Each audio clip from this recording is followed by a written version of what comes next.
This is the first lesson in the Year 9 Networks unit. In particular, we'll look at local area networks in this particular lesson.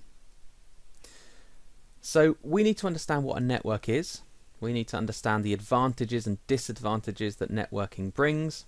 And also we're going to have a look to see what the different devices are that are needed to produce a computer network. Now, a computer network, what is it? Well, by definition, a computer network is two or more computers connected together to share information and resources. And these computers, they could be connected physically with wires or wirelessly via Wi-Fi, or it could be a mixture of both of these types of connections. Now, you will have come across local area networks at school, almost certainly. In your school, in your computer rooms, you may well have a set of computers that are all connected together. It doesn't matter which computer you're at, you can access your documents, you can use the same software, and that is mainly due to the fact that they are connected together and they are all running programs, perhaps off a central server, and you are able to access your documents again from a central place. Now, there's also networked computers that you'd find in offices, and some homes will have networks as well, where computers are connected together. Now, a local area network is a network where computers and other devices are connected together, but they are connected together over a small geographical area.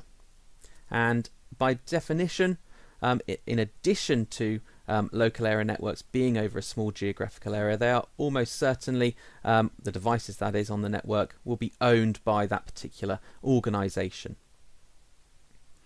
Now, each device on a network is known as a node, and that could actually be a printer, not just a computer. Now, why do we bother to network computers together? Why set up a local area network? Well, it produces lots and lots of advantages. It allows us communications between all the users, perhaps they're workers in an office or perhaps they're students in a school. It allows data to be shared. It allows peripheral devices like printers to be shared, and that's really good because if you have a computer room full of 30 computers, if they were all standalone machines, you would either have to wait your turn to go onto the machine with the printer to print out your documents, or you might have to have a printer for every computer. Whereas if we have if in terms of a local area network, you could have one printer, and it doesn't matter which computer you're at, you can send your files to the printer when you want to print out a particular document. It allows for computers to be upgraded more easily, perhaps from a central point. It also allows distributed processing, so this is the ability for a single program to be run simultaneously at various computers. There are some disadvantages though that local area networks bring. Expertise has to be required in order to actually set up a network, and that can cost a lot of money. So you probably have a network manager at your school or an IT team that are responsible for maintaining the network. They cost a lot of money to employ. And there's also security issues when it comes to local area networks. Because all the computers are connected together, if access was to be gained, unauthorized access that is, to the network from one place, perhaps they would then gain access to the entire network. Now, there are often measures in place to make sure that networks are nice and secure. Passwords, they need to be changed regularly, they need to be strong to make sure that passwords can't be guessed and on unauthorized access taken. Also, on a local area network, users are not allowed often to install their own software, mainly because we don't want them to unwittingly introduce a virus onto the machine, which might then allow access to a hacker. And with wireless access, when data is being sent from one computer to another, encryption is really important. So encryption is the scrambling of data as it is sent from one computer to another, so that if it's intercepted on its journey, it can't be understood. So what's needed to make a local area network? Well, there's different bits of equipment that are required. Now, obviously, by definition, a local area network, or a computer network in general, is 2 or more machines or 2 or more computers connected together. So of course you need at least 2 computers, 2 nodes. With those particular nodes, you will need some sort of network card, whether that's a wired network card or a wireless network card.